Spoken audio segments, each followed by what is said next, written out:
Bonjour à tous, c'est Damien de la VAP de Damien. Aujourd'hui, petite vidéo vocale pour orienter les débutants dans le monde de la vapote afin de choisir le bon matériel dès le départ. Je suis parti sur un budget moyen de 70 euros qui correspond plus ou moins à une cartouche de cigarette. Cette vidéo est à titre informatif et cet avis ne peut être partagé par tout le monde. Il s'agit uniquement de mon point de vue. Tout d'abord, comme la plupart des vapeurs ou vapoteurs confirmés, nous avons tous été plus ou moins dirigés au départ vers un fameux kit Stardust.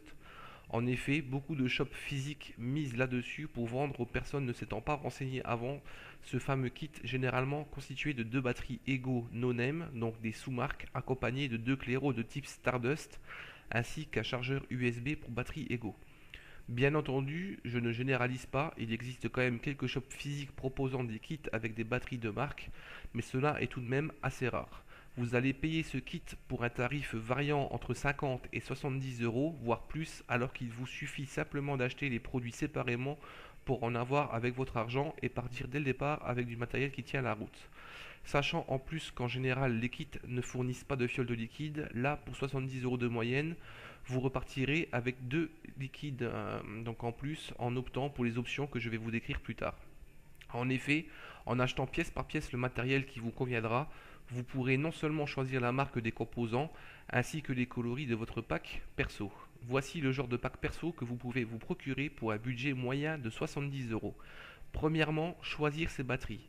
Sachez qu'il existe des marques solides proposant des batteries de type Ego à voltage variable. Joyetech utilise le terme Twist. Pour Vision par exemple, c'est la Spinner ou encore Smoketek avec la Winder. Ces trois marques sont fiables et vous procureront d'entrée une petite polyvalence en plus d'une batterie Ego de type standard. Donc, en partant sur deux batteries Ego de départ, je miserai sur un modèle. Une première en 650 mAh pour sa discrétion lors de vos sorties au boulot ou autre. Elle possède une autonomie suffisante pour tenir facilement 4 heures sans problème.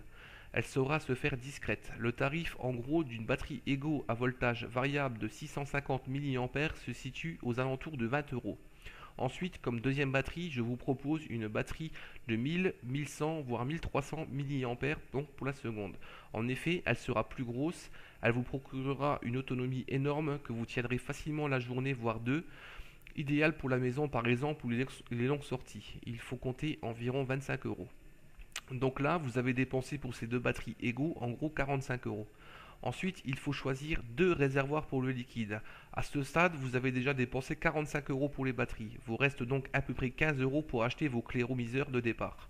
Évitez les Stardust, en effet, ils vous seront concluants au départ, mais vous vous apercevrez très rapidement que ce matériel est très limité. De plus, il fuit facilement et glouloute également, ce qui risque de vous dégoûter de l'ESIG si vous ne cherchez pas plus loin dans le monde de la vape. Il existe, comme sur les batteries, des marques connues sur le marché, comme Kanger ou encore la marque Vision. Il en existe d'autres, mais ces deux marques-là feront le travail sans problème.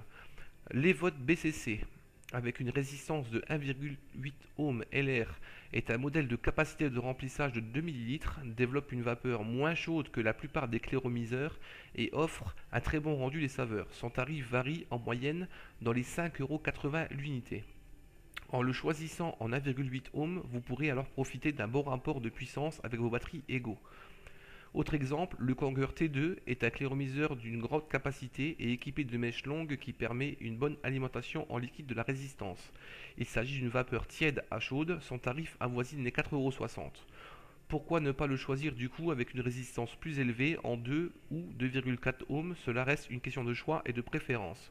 Pour une préférence de chaleur, optez pour des résistances en bas du réservoir pour une vapeur froide à tiède, et des résistances en haut pour une vapeur tiède à chaude. Exemple de vapeur froide, le Kanger T3 ou le T3S fera très bien l'affaire.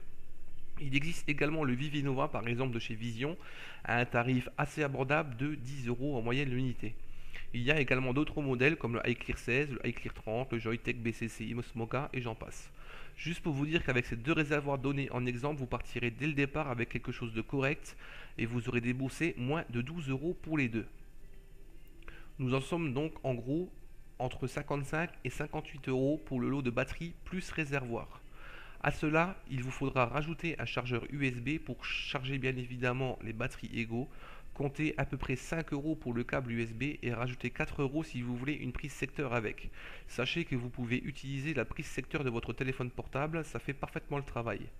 Ensuite, ajoutez 2 fioles de liquide qui vous coûteront à peu près 12 euros le lot de 2 et vous voici équipé pour vous lancer dans la vape sans problème. Le tarif de 70 euros pour le budget est donc parfaitement respecté. Ensuite, comparez les prix, lisez les commentaires sur les différents shops physiques ou sur le net et le tarif sera variable en gros entre 65 et 75 euros. Sur le plan personnel, je préfère m'équiper en matériel sur internet. Il y a une meilleure vitrine que dans les shops physiques. Vous pourrez également prendre le temps de sélectionner vos produits sans avoir à supporter un vendeur parfois lourd et pesant. Par contre, pour vos premiers liquides, il est préférable d'aller les tester en magasin physique au départ. Il vous faut impérativement partir avec du jus qui vous conviendra. Le mieux étant de diversifier en optant pour un tabac liquide et un tabac liquide fruité ou senteur menthe. Une fois que vous aurez utilisé longuement votre matériel, vous pourrez ensuite commencer à vous renseigner vers les cartomiseurs tanks, reconstructibles et autres. On trouve d'excellents revendeurs et fabricants français de liquides sur le net. Je vais vous donner quelques exemples à titre informatif. Par exemple, Vape Cocktail, Vincent dans les vapes, Délice, Alpha Liquide ou encore Roykin. Il existe des centaines de boutiques en ligne, méfiez-vous donc de leur réputation. Commencez par ce genre de marque excellente, vous verrez ensuite si vous avez une attirance vers les liquides gourmands et épais comme les jus américains. Exemple Halo, Sansmon, etc. En attendant, je vous souhaite une bonne vape et pensez bien à vous renseigner avant d'acheter votre matériel. Je vous dis à bientôt et merci de m'avoir écouté. Au revoir.